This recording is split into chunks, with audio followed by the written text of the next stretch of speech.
Hi there, and welcome back to another episode of Book Club on TV. We are your hosts. I am Mr. Darrell. I'm Miss Samantha, and today we will be discussing David Copperfield by Charles Dickens. And this is for grades 10, 11, and 12. Let's begin. First on the agenda will be a look at the vocabulary, followed by a look at the author, and then a summary of the book. Then we'll explore some characters, the setting, and main themes before concluding by reviewing what we learned and then giving you some homework. Now, our first vocabulary word today is a literary term, and it is Bildungsroman. Now, this is a novel that focuses on the psychological and moral growth of a protagonist, our main character, from childhood to adulthood. Another phrase for Bildungsroman is coming-of-age story. Our next word is narrator. Narrator. The character who tells the events of a story. That's simple, short and sweet. It is. Next, we have to mature, which is very important in a Bildungsroman, because to mature means to become fully grown or developed. Our next word is a verb, and it is to abuse. That is to treat with cruelty or violence or to cause harm to someone else. And one form or one way people can be abused is through manipulation. That's our next word, to manipulate, which means to control or influence a person or situation, usually for your own gain. And some synonyms for manipulate are to deceive and to exploit. We have an adjective next, incompetent. Incompetent. Not having the necessary skills to do something skillfully, being unskilled, unqualified to do something. We have another adjective next, which is corrupt. And corrupt means having a willingness to act dishonestly in return for money or personal gain. Again, some synonyms are dishonorable or morally bad. But let's end on a good note with our last word, to reminisce. And when you reminisce, you indulge in enjoyable recollection of past events, to remember the past with pleasure. Good word. Please keep all of these words in mind throughout our lesson and for when you read the book. Now, let's talk about the author, which we must do to understand a book better. We already know some about this author for today, but there's always more to learn. There's no escaping from Charles Dickens. There isn't. So he is the 19th century author. He straddles two periods, the industrialization era at the beginning and then the Victorian era towards the end. He's from Portsmouth, England, and he is the literary genius that gave us a lot of characters like Oliver Twist and so on. David Copperfield, the book of today, is considered semi-autobiographical, which means that it loosely follows the events of Dickens's own life, though we shouldn't read this as a personal history.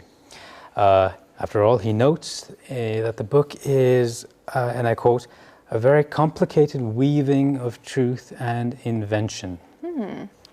And perhaps because it is this novel that most closely resembles Dickens' own life, that David Copperfield is indeed Charles Dickens's favorite novel that he wrote. And of course, this novel includes those classical Dickensian social commentaries and social criticisms, like the status of women in marriage, the strict class structure, and child labor, to highlight Dickens's own frustrations with the Victorian era and to bring about change, which he actually does in real life. That's the remarkable thing. It is the power of literature. Now, let's check out this semi-autobiographical novel, starting with the summary. Let's get to it. David Copperfield, or to say the novel's full title, The personal history, adventures, experience, and observation of David Copperfield the Younger of Blunderstone Rookery, which he never meant to publish on any account. I'll say. That was the title. Is a novel told in the first person by none other than David, who is both our protagonist and the narrator. Now, David is a middle-aged adult looking back on his life and reminiscing about all the twists and turns that he encountered along the way. We see David's great personal growth and maturation from his youth to his adulthood, making this, of course, a Bildungsroman novel. In this novel, David shares his own personal history. But because the book spans his exciting life, it will be impossible to share every adventure with you now. We don't have hours for a summary after all. But for now, it's important to note that David's life, like all of ours, has its high points and low points. So let's start with the high point. David's childhood is warm and loving until his sweet mother remarries a cruel man who manipulates and abuses them, causing David's mother to die before her time. After facing hardships that his stepfather is responsible for, David escapes to the home of his great aunt, the only living relative he has left. It's a nurturing environment where he grows into a good young man. But David's life is turned upside down yet again when, in a corrupt scheme by a manipulative young man, David's great aunt loses all of her money. Eventually, after a lot in between, things do turn around for the better, and David continues to mature as he becomes a husband, first to a slightly incompetent, childlike woman, and then to the ideal Victorian woman from his boyhood. He becomes a successful writer with a fulfilling family life. Perhaps the reason David is still able to reminisce about his past with such fondness is because despite all of the difficulties he faced, he was able to create a truly happy life for himself. Oh, that is a great point, Daryl. Now, let's move on to the characters. Now, there are several characters to look at, so let's get started. We have David Copperfield himself, the protagonist and the narrator. He is innocent, trusting, naive, idealistic, honest, loving. He's very sympathetic, in other words, though still a bit flawed. Aren't we all? Aren't we all, yeah. We watch him mature from childhood to adulthood in the book. Next, we have Betsy Trotwood, who is David's great aunt and, like we mentioned, his only surviving family member. She takes him in during his time of need. And even though she isn't very fond of boys, sorry, Daryl, she is affectionate and loving towards David. Now, our next character is Mr. Wilkins Micawber. He's overly dramatic, but kind-hearted, and always optimistic to a fault. One of his favorite quotes is, "Something will come up to help the situation." He befriends the young David, helps him out, and gives him a place to stay. Yes. We've talked about a couple wonderful characters, but let's look at one not so wonderful character, which brings us to Uriah Heep. He is manipulative, sneaky, and corrupt. He pretends to be kind and humble, or as he likes to say, humble, but his true, wicked, evil identity is revealed. His plans are foiled, and he gets what he deserves. Now, we have Dora next, David's first wife. She's, as you mentioned before, she's childlike, incompetent with household duties, immature, a bit weak, but charming and lovable to David. She unfortunately dies not long after their marriage. Which brings us to our next character, Agnes. Now, Agnes is David's second wife. She is kind, loving, caring, very calm and peaceful. They mention that she's angelic, almost like a stained glass window. She really is the ideal Victorian woman. When they were younger, she was David's best friend, and he eventually realizes the greatness of her character.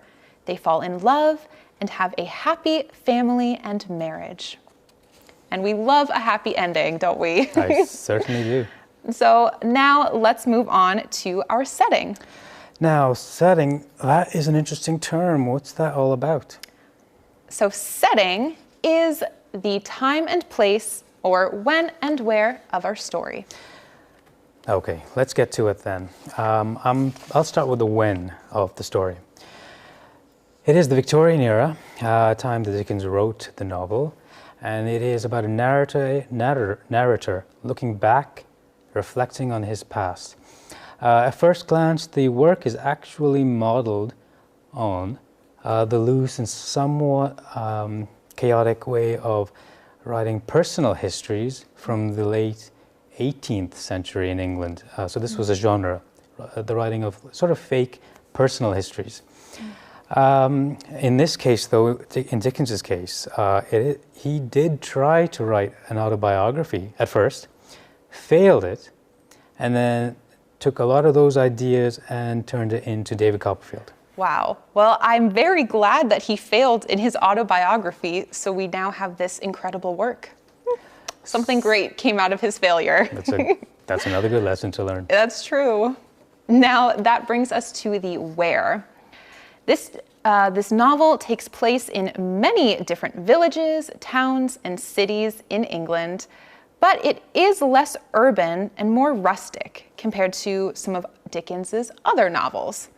There's a heavy focus on the sea in this book, and this shows the intensity of nature and the inability to fully control it, which parallels the characters' natures and how they eventually reveal themselves despite the best efforts to control how society views them.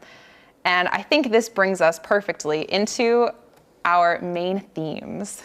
That's an interesting term. What is it all about?